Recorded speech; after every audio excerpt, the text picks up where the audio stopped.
Question pour les parents. Est-ce que votre enfant vous a déjà demandé s'il pouvait utiliser une IA pour faire ses devoirs?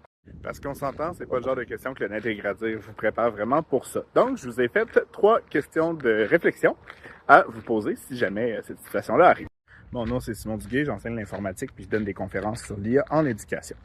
Question numéro 1, qu'est-ce que votre ado va faire avec l'IA? Parce que si son but, c'est juste d'avoir la réponse à son numéro de devoir pour pouvoir pas avoir de devoir non fait, c'est pas une bonne idée. Si, au contraire, par contre, c'est qu'il est pris dans un numéro, il veut de l'aide, des choses comme ça, c'est sûr que d'aller en récupération, c'est mieux. Mais s'il n'a pas accès à ça, parce qu'il y a l'examen le lendemain ou des choses comme ça peut être une option qui peut, selon les autres conditions que je vais montrer, être intéressante. Question numéro 2, est-ce que votre jeune y connaît les risques d'utiliser l'IA? Parce que si on prend une IA qui est gratuite, souvent tout ce qu'on va lui marquer peut être réutilisé, fait qu'il y a des enjeux sur la sécurité de ses informations.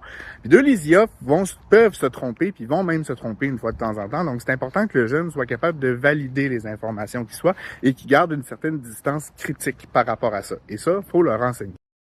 Et 3, est-ce que votre jeune est assez mature et a une assez bonne compétence numérique pour pouvoir utiliser l'IA? Et ça, comme parents, vous êtes les mieux placés pour pouvoir le savoir. On répondra pas à cette question-là de la même manière si l'ado a 12 ans ou s'il en a 17 puis il s'en va au cégep l'année d'après. Mais encore une fois, l'âge ne fait pas foi de tout. Il y a aussi une question de maturité là-dedans. Je tiens à préciser, c'est vraiment juste pour les devoirs puis l'étude, pas pour les trucs qui comptent parce que là, il y a un gros enjeu d'intégrité intellectuelle aussi. Et c'est pas parce que votre ado vous demande d'utiliser l'IA que vous êtes obligé de dire oui. Puis si vous n'êtes pas sûr, asseyez-vous avec lui, prenez le temps de le faire avec lui, vous allez voir comment il se comporte avec l'IA, puis ça va vous permettre de l'aiguiller.